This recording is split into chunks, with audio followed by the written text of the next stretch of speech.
Welcome to the biology academy Tamil channel. நான் பாரதிராஜா, விலங்கியல் ஆசிரியர். அனைவருக்கும் இனிய மாலை வணக்கம். இதுவரைக்கும் நம்ம சேனல்ல வந்த வீடியோஸ் எல்லாமே 12th முடிச்ச ஸ்டூடெண்ட்ஸ்க்கான ஒரு கைடன்ஸா இருந்துச்சு. 12th முடிச்சதுக்கு அப்புறம் மெடிக்கல் லைன்ல என்னென்ன கோர்ஸ் அவைலபிளா இருக்கு, பேராமெடிக்கல் சம்பந்தமான வீடியோஸ், இன்ஜினியரிங் சம்பந்தமான வீடியோஸ், அக்ரி சம்பந்தமான வீடியோஸ், ஃபிஷரி சயின்ஸ் சம்பந்தமான வீடியோஸ், வெட்டனரி சயின்ஸ் சம்பந்தமான வீடியோஸ், இப்படி நிறைய வீடியோஸ் கொடுத்துருக்கேன். அதுல எல்லாம் எப்படி சேரலாம் அப்படிங்கிற ஒரு இன்ஃபர்மேஷனை கொடுத்துருக்கேன். இந்த வீடியோ கொஞ்சம் வித்தியாசமான வீடியோ. என்ன அப்படின்னா, உங்க வீட்டுல எல்கேஜி அட்மிஷன் போடுற மாதிரி குழந்தைங்களோ அல்லது ஃபர்ஸ்ட் ஸ்டாண்டர்ட் அட்மிஷன் போடுற மாதிரி குழந்தைங்களோ இருந்தாங்க அப்படின்னா உங்களுக்கான வீடியோ தான் இது. சப்போஸ் உங்க வீட்டுல எல்கேஜி அட்மிஷன் போடுற மாதிரியோ ஃபர்ஸ்ட் ஸ்டாண்டர்ட் அட்மிஷன் போடுற மாதிரியோ குழந்தைங்க இல்லை அப்படின்னா, உங்க பக்கத்து வீட்டுல அல்லது உங்க ஃப்ரெண்ட்ஸோட வீட்டுல அல்லது உங்க ரிலேட்டிவ் வீட்டு அந்த மாதிரி குழந்தைங்க இருந்தாங்கன்னா அவங்களுக்கான வீடியோ. அதனால மறக்காம இந்த வீடியோவை அவங்களுக்கு எல்லாத்துக்கும் ஷேர் பண்ணிவிடுங்க. எல்கேஜி மற்றும் ஃபர்ஸ்ட் ஸ்டாண்டர்ட் அட்மிஷனுக்கு பிரைவேட் ஸ்கூல்ல போய் சேர்க்கணும் அப்படின்னா எவ்வளவு ஃபீஸ் கேட்பாங்க அப்படிங்கிறது உங்களுக்கு தெரியும். நம்ம தமிழ்நாட்டில் இருக்கக்கூடிய பிரைவேட் ஸ்கூல்ஸ், தனியார் பள்ளிகள் அந்த பிரைவேட் ஸ்கூல்ஸ்ல ஃபர்ஸ்ட் ஸ்டாண்டர்டுக்கும் எல்கேஜிக்கும் டியூஷன் ஃபீஸ் இல்லாம அட்மிஷன் போட்டுக்கலாம் அப்படிங்கிறதா இந்த ரைட் டு எஜுகேஷன் அப்படிங்கிற ஒரு ஆக்ட். அந்த ஸ்கூல்ல 25% சீட்ஸ் வந்து இந்த ஆர்டிஇ அப்படிங்கிற ஒரு அட்மிஷன்ல அந்த பிரைவேட் ஸ்கூல் கொடுக்கணும். ஒவ்வொரு டிஸ்ட்ரிக்ட்லயும் இருக்கக்கூடிய பிரைவேட் ஸ்கூல்ஸ்ல இந்த ஆர்டிஇ மூலமா 25% சீட்டு ஃபில் பண்றாங்க. நார்மலா பிரைவேட் ஸ்கூல்ஸ்ல உங்க குழந்தைங்களை சேர்க்கணும் அப்படின்னா நீங்க நிறைய காசு செலவு பண்ற மாதிரி இருக்கும். ஆனா இந்த ஆர்டிஇ அப்படிங்கிற ஒரு ரைட் டு எஜுகேஷன்ங்கிற ஆக்ட் மூலமா நீங்க பிரைவேட் ஸ்கூல்ஸ்ல இருக்கக்கூடிய 25% சீட்ல ஃப்ரீயா அட்மிஷன் போட்டுக்கலாம். இதுக்கு ஒரே ஒரு எலிஜிபிலிட்டி தாங்க. உங்க வருமானம், அதாவது எந்த குழந்தைய சேர்க்க போறீங்களோ அவங்களோட பேரண்ட்ஸ் அல்லது கார்டியன்ஸோட ஆண்டு வருமானம் 2 லட்சத்துக்கும் உள்ளார இருக்கணும். அந்த 2 லட்சத்துக்கு உள்ளார இருக்கக்கூடிய பேரண்ட்ஸா இருந்தீங்க அப்படின்னா நீங்க ஆர்டிஇ மூலமா உங்க குழந்தைங்களை பிரைவேட் ஸ்கூல்ஸ்ல சேர்த்துக்கலாம். இந்த பிரைவேட் ஸ்கூல்ஸ்ல சேர்க்கணும் அல்லது ஆர்டிஇ மூலமா உங்க குழந்தைங்களை சேர்க்கணும் அப்படின்னா உங்களுக்கு என்னென்ன டாக்குமெண்ட்ஸ் தேவைப்படும் அப்படின்னா, உங்க சில்ட்ரன்ஸோட உங்க குழந்தைங்களோட போட்டோஸ் நீங்க ரெடி பண்ணி வச்சுக்கணும். அது என்ன சைஸ்ல ரெடி பண்ணி வச்சுக்கணும் அப்படிங்கிறத தெளிவா சொல்றேன். ஏன்னா நீங்க ஆன்லைன்ல தான் அப்ளை பண்ண போறீங்க. ஆன்லைன்ல அப்ளை பண்றப்போ போட்டோ வந்து நீங்க போட்டோ எடுக்கக்கூடிய ஸ்டூடியோவில் சொல்லி உங்க போட்டோவை உங்க மொபைல்ல ஏற்றி வச்சுக்கிட்டீங்க அப்படின்னா நீங்க அப்ளை பண்றது கொஞ்சம் ஈஸியா இருக்கும். குழந்தையோட ஆதார் அட்டை கண்டிப்பா வேணும். குழந்தையோட பிறப்பு சான்றிதழ் இருக்கணும். குழந்தையோட அப்பா அல்லது அவங்களோட பாதுகாவலரோட வருமான சான்றிதழ் கண்டிப்பா இருக்கணும். குழந்தையோட இருப்பிட சான்றிதழ், அவங்களோட கம்யூனிட்டி சர்டிபிகேட் வகுப்பு சான்றிதழ், பேரண்ட்ஸோட ஆதார், ஒரு மொபைல் நம்பர், இது எல்லாமே கண்டிப்பா நீங்க ரெடி பண்ணி வச்சுக்கணும். அட்மிஷன் இன்னும் ஓப்பன் ஆகல. அட்மிஷன் ஓப்பன் ஆகிறதுக்கு முன்னால இந்த வருமான சான்றிதழ், இருப்பிட சான்றிதழ், கம்யூனிட்டி சர்டிபிகேட் அதாவது வகுப்பு சான்றிதழ், இது எல்லாமே ரெடி பண்ணி வச்சுக்கிட்டீங்க அப்படின்னா அட்மிஷன் ஓப்பன் ஆனதுக்கு அப்புறமா ஆன்லைன்ல அப்ளிகேஷன் ஓப்பன் ஆனதுக்கு அப்புறமா நீங்க ரெஜிஸ்டர் பண்றதுக்கு ஈஸியா இருக்கும்.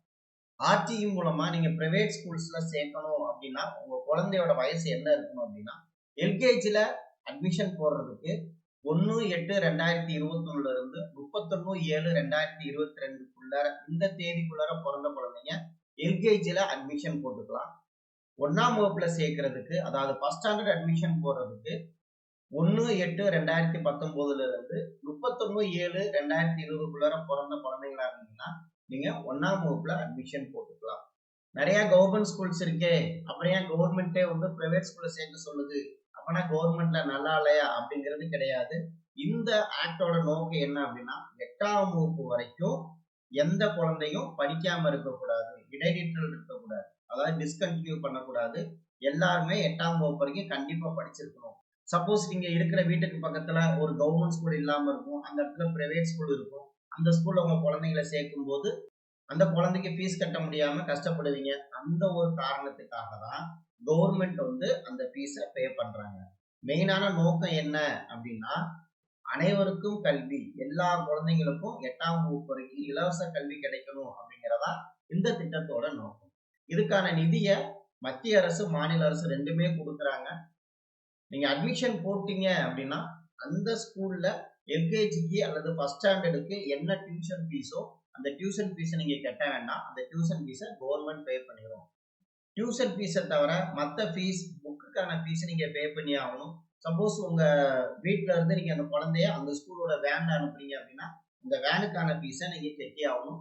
அவங்க யூனிஃபார்ம் கொடுத்தாங்கன்னா அந்த அந்த யூனிஃபார்முக்கான ஃபீஸையும் நீங்க கட்டி ஆகணும். கவர்மெண்ட் பே பண்ண போறது உங்க குழந்தைக்கான டியூஷன் ஃபீஸ் மட்டும்தான். மற்ற ஃபீஸ் ஏதாவது கேட்டாங்கன்னா நீங்க பே பண்ற மாதிரி தான் இருக்கும். இந்த ஆர்டிஇ மூலமா உங்க குழந்தைங்களை நீங்க பிரைவேட் ஸ்கூல்ல சேர்க்கறதுக்கு எந்த டேட்ல இருந்து எந்த டேட் வரைக்கும் நீங்க ஆன்லைன்ல அப்ளிகேஷன் போடலாம் அப்படின்னா 22/4/2025 இந்த ஒரு டென்டேட்டிவ் டேட் தான், இன்னும் எக்ஸாக்டா டேட் அனௌன்ஸ் ஆகல. 22/4/2025ல இருந்து 20/5/2025 நீங்க அப்ளிகேஷனை ஆன்லைன்ல போட்டுக்கணும். தயவு செஞ்சு வீட்டில் உட்காந்து மொபைல்ல நான் அப்ளை பண்ண போறேன் அப்படின்னு சொல்லிட்டு மொபைல்ல அப்ளை பண்ணாதீங்க.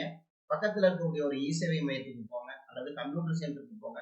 இந்த கம்ப்யூட்டர் சென்டர்ல போயிட்டு இந்த மாதிரி ஆர்டிஇல அட்மிஷன் ரிஜிஸ்டர் பண்ணணும் அப்படின்னு சொன்னீங்கன்னா அவங்க அப்ளை பண்ணி கொடுப்பாங்க. அங்க மட்டும் அப்ளை பண்ணுங்க, மொபைல்ல தயவு செஞ்சு பண்ண வேண்டாம். அப்ளிகேஷன் போட போறதுக்கு முன்னால இந்த சான்றிதழ்கள்லாம் நீங்க எடுத்து வச்சிருக்கணும். அதனாலதான் இந்த வீடியோ கொஞ்சம் அட்வான்ஸாவே கொடுக்குறேன். கம்யூனிட்டி சர்டிஃபிகேட் எடுக்கணும், இருப்பிட சான்றிதழ் எடுக்கணும், வருமான சான்றிதழ், இது 3 நீங்க அட்மிஷன் போடுறதுக்கு முன்னால எடுத்து வச்சுக்கணும். நீங்க கம்யூனிட்டி சர்டிஃபிகேட் வாங்கணும் அப்படின்னா அல்லது இருப்பிட சான்றிதழ் அல்லது வருமான சான்றிதழ் வாங்கணும்னா உங்க குழந்தைங்களோட போட்டோஸ் கண்டிப்பா இருக்கணும். போட்டோ எடுத்து வச்சுக்கோங்க. குழந்தைக்கான ஆதார் அட்டை கண்டிப்பா இருக்கணும். உங்களுக்கு குடும்ப அட்டை ரெடி பண்ணி வச்சிருக்கணும். அதோட ஒரு மொபைல் நம்பர் ஓடிபி வரும், அந்த ஓடிபிய சொல்றதுக்கான ஒரு மொபைல் நம்பர் இருக்கணும். இதுல கம்யூனிட்டி சர்டிஃபிகேட் வாங்குறதுக்கு மட்டும் பேரண்ட்ஸோட கம்யூனிட்டி சர்டிஃபிகேட் கண்டிப்பா இருக்கணும். ஒரு சில பேரண்ட்ஸுக்கு கம்யூனிட்டி சர்டிஃபிகேட் இல்ல அப்படின்னா உங்களோட டிசியில உங்களோட கம்யூனிட்டி சர்டிஃபிகேட் இருக்கும். அந்த டிசியை வந்து நீங்க கம்யூனிட்டி சர்டிஃபிகேட்டுக்கு ஆதாரமா கொடுக்கலாம். அப்ளிகேஷன் ஓபன் ஆனதுக்கு அப்புறம் இன்னொரு வீடியோ கொடுக்குறேன். அந்த வீடியோல எப்படி நீங்க அப்ளை பண்ணணும் அப்படிங்கிற ஒரு தெளிவான ஒரு விளக்கத்தை கொடுக்குறேன். அதனால பயப்பட வேண்டாம்.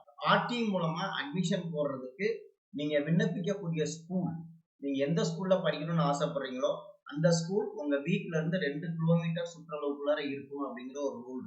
அதனால உங்க வீட்டுக்கு பக்கத்துல என்ன ஸ்கூல் இருக்கோ அந்த ஸ்கூல்ல போயிட்டு ஆர்டி மூலமா அட்மிஷன் போட்டுக்கலாமா அப்படின்னு சொல்லிட்டு கேளுங்க. ஏன்னா அந்த ஸ்கூலை மட்டும் தான் நீங்க ஆன்லைன்ல கிளிக் பண்ண முடியும். அந்த ஸ்கூல்ல தான் அட்மிஷன் உங்களுக்கு கிடைக்கிறதுக்கான வாய்ப்பு இருக்கு. நிறைய பேர் அப்ளை பண்ணியிருந்தாங்க அப்படின்னா ஸ்டூடெண்ட்ஸ் வந்து குலுக்கல் முறையில தேர்ந்தெடுப்பாங்க. சப்போஸ் இருக்கக்கூடிய சீட்டை விட கம்மியான பேர் தான் அப்ளை பண்ணியிருக்காங்கன்னா எல்லாத்துக்கும் சீட்டு கிடைக்கிறதுக்கு வாய்ப்பு இருக்கு. அதிக பேர் இருந்தாங்க அப்படின்னா அந்த ஸ்கூல்ல குலுக்கல் முறையில தேர்ந்தெடுத்து உங்களுக்கு அட்மிஷன் கொடுப்பாங்க. நீங்க போட்டோ எடுக்கும்போது ஸ்டூடெண்ட்ஸோட போட்டோ 100 கேபிக்கு உள்ளார இருக்கிற மாதிரி பார்த்துக்கோங்க. 100 கேபிக்கு மேல போகக்கூடாது, 100 கேபிக்கு உள்ளார இருக்கணும். வித்து வந்து 150 px, ஹைட் வந்து 175 px. இந்த சைஸ்ல நீங்க ரெடி பண்ணா மட்டும்தான் உங்களால ஆன்லைன்ல அப்லோட் பண்ண முடியும். அப்படி இல்லைன்னா கம்ப்யூட்டர் சென்டர்ல கொடுத்து அவங்க சரி பண்ணிக்குவாங்க. பர்த் சர்டிஃபிகேட் ஆஃப் ஸ்டூடெண்ட்ஸோட பர்த் சர்டிஃபிகேட் இமேஜ் ஃபார்மேட்ல ரெடி பண்ணி வச்சுக்கோங்க. மேக்ஸிமம் 1 MBக்குள்ளார இருக்கணும், அதுக்கு மேல போயிடக்கூடாது. பேரண்ட்ஸோட ஐடி ப்ரூஃப் எது வேணாலும் நீங்க யூஸ் பண்ணிக்கலாம். என்னென்ன கொடுக்கலாம்னா உங்களோட ஃபேமிலி கார்டு கொடுக்கலாம், உங்களோட ஓட்டர் ஐடி கொடுக்கலாம், உங்களோட ஆதார் ஐடி கொடுக்கலாம், உங்களோட டிரைவிங் லைசன்ஸ், உங்களோட பேங்க் பாஸ்புக்கு, இது எல்லாமே நீங்க பேரண்ட்ஸோட ஐடி ப்ரூஃபா யூஸ் பண்ணிக்கலாம். பேன் கார்டு கூட நீங்க யூஸ் பண்ணிக்கலாம். இதுவும் உங்களுக்கு இமேஜ் ஃபார்மேட்ல தான் இருக்கணும், 1 MBக்கு மேல போகக்கூடாது. முகவரிக்கான சான்று அட்ரஸ் ப்ரூஃப் வந்து இதுவும் இமேஜ் ஃபார்மேட்ல தான் இருக்கணும், 1 MBக்கு உள்ளார தான் இருக்கணும். எதெல்லாம் நீங்க வந்து உங்களோட அட்ரஸ் ப்ரூஃபா கொடுக்கணும் அப்படின்னா உங்களோட ஃபேமிலி கார்டு, உங்களோட ரேஷன் கார்டை வந்து அட்ரஸ் ப்ரூஃபா கொடுக்கலாம். அல்லது உங்களோட ஓட்டர் ஐடி, வாக்காளர் அடையாள அட்டைன்னு சொன்னோம்ல, அதை வந்து நீங்க முகவரி சான்றுக்கு கொடுக்கலாம் அட்ரஸ் ப்ரூஃபுக்கு. அல்லது பேரண்ட்ஸோட ஆதார் ஐடி அட்ரஸ் ப்ரூஃபா கொடுக்கலாம், டிரைவிங் லைசன்ஸை கொடுக்கலாம், பேங்க் பாஸ்புக்கை கொடுக்கலாம், டெலிஃபோன் பில்லை கொடுக்கலாம். இது எல்லாமே நீங்க வந்து அட்ரஸ் ப்ரூஃபா கொடுக்கலாம். சப்போஸ் நீங்க வாடகை வீட்டுல இருக்கிறீங்க, அடிக்கடி வீட்டை மாத்திக்கிட்டே இருக்கீங்க அப்படின்னா இந்த ஃபேமிலி கார்டுலயோ அல்லது ஓட்டர் ஐடியோ அட்ரஸ் வந்து ஒரே அட்ரஸா இருக்காது. அப்ப நீங்க என்ன பண்ணிக்கலாம்னா நீங்க எந்த ஏரியாவில் இருக்கீங்களோ அந்த ஏரியாவில் போயிட்டு விஓ, வில்லேஜ் அட்மினிஸ்ட்ரேட்டிவ் ஆஃபீஸர்னு ஒருத்தர் இருப்பாங்க, அவங்கள்ட்ட போய் நீங்க இந்த இடத்துல தான் குடியிருக்கிறீங்க அப்படின்ட்டு உங்க விஓட்ட ஒரு லெட்டர் கேட்டீங்கன்னா அவங்க கொடுப்பாங்க. அதுக்கு நீங்க ஏதாவது ஒரு எவிடன்ஸ் கொண்டு போகணும். உங்களோட கேஸ் கனெக்ஷன் பில்லை கூட எடுத்துட்டு போகலாம். அதை எடுத்துட்டு போனீங்கன்னா அவங்க வந்து அந்த ஒரு லெட்டர் கொடுப்பாங்க. அந்த லெட்டரையும் நீங்க என்ன பண்ணிக்கலாம், அட்ரஸ் ப்ரூஃபா யூஸ் பண்ணிக்கலாம். அல்லது ஐடி கார்டு, கவர்மெண்ட், ஸ்டேட் கவர்மெண்ட்டோ சென்ட்ரல் கவர்மெண்ட்டோ அவங்க கொடுத்த ஐடி கார்டை வந்து நீங்க அட்ரஸ் ப்ரூஃபா யூஸ் பண்ணிக்கலாம். அட்மிஷன் போடுறதுக்கு முன்னால நீங்க இம்மிடியட்டா செய்ய வேண்டியது, உங்களோட குழந்தைக்கு கண்டிப்பா கம்யூனிட்டி சர்டிஃபிகேட் வாங்கி இருக்கணும். உங்களோட குழந்தைக்கு இருப்பிட சான்றிதழ், வருமான சான்றிதழ் இது 3 இருந்தா மட்டும்தான் நீங்க ஆர்டிஎம் மூலமா அப்ளிகேஷன் ரெஜிஸ்டர் பண்ண முடியும். அதனால மறக்காம எவ்வளவு வேகமா இந்த சர்டிஃபிகேட்லாம் வாங்க முடியுமோ அவ்வளவு வேகமா அந்த சர்டிஃபிகேட்டுக்கு அப்ளை பண்ணிருங்க. அப்ளை பண்ண 15 நாள் உங்களுக்கு சர்டிஃபிகேட் வந்துடும். அதனால இப்ப அப்ளை பண்ணீங்க அப்படின்னா கூட நீங்க மே மாசம் 20ஆம் தேதி வரைக்கும் டேட் இருக்கு. அதுக்குள்ள நீங்க என்ன பண்ணிடலாம், ரிஜிஸ்டர் பண்ணிடலாம். அதனால இது ஒரு நல்ல வாய்ப்பு. உங்க குழந்தைங்களை தனியார் பள்ளியில படிக்க வைக்கிறதுக்கு ஒரு நல்ல வாய்ப்பு. கவர்மெண்ட்டே தனியார் பள்ளியில படிக்க சொல்லுது, அதனால பிரைவேட் ஸ்கூல் தான் பெஸ்ட் ஸ்கூலா அப்படின்னு நீங்க நினைச்சிட வேண்டாம். மறுபடியும் சொல்றேன், இந்த ஆர்டியோட நோக்கம் என்ன அப்படின்னா 8ஆம் வகுப்பு வரைக்கும் எந்த குழந்தைக்கும் கல்வி கிடைக்காம இருக்கக்கூடாது. எல்லா குழந்தைக்கும் கண்டிப்பா கல்வி கிடைச்சிருக்கணும் அப்படிங்கறதா இதோட நோக்கம். இதுல நீங்க அட்மிஷன் போட்டீங்க அப்படின்னா உங்க குழந்தைங்க எல்கேஜில இருந்து 8th ஸ்டாண்டர்ட் வரைக்கும் அதே ஸ்கூல்ல படிப்பாங்க, அல்லது ஃபர்ஸ்ட் ஸ்டாண்டர்ட்ல இருந்து 8th ஸ்டாண்டர்ட் வரைக்கும் அதே ஸ்கூல்ல படிக்கலாம். அதாவது கவர்மெண்டோட ஃப்ரீ எஜுகேஷன்ல குழந்தைங்க படிக்கலாம். 8th அப்புறம் நீங்க பணம் கட்டி தான் ஆகணும். அந்த ஸ்கூல்ல படிச்சாலும் சரி அல்லது வேற ஸ்கூலுக்கு போனாலும் சரி, அது உங்களோட. இந்த வீடியோ உங்களுக்கு கண்டிப்பா யூஸ்ஃபுல்லா இருக்கும் அப்படின்னு நம்புறேன். இந்த விஷயம் நிறைய ஸ்டூடெண்ட்ஸுக்கு நிறைய பேரண்ட்ஸுக்கு தெரியணும்னு ஆசைப்படுறேன். அதனால மறக்காம இந்த வீடியோவை எல்லாத்துக்கும் ஒரு ஷேர் பண்ணுங்க. அடுத்த வீடியோவில் இந்த அப்ளிகேஷனை எப்படி ஃபில்அப் பண்ணலாம் அப்படிங்கிற டீட்டெயிலோட உங்களை சந்திக்கிறேன். நன்றி, வணக்கம்.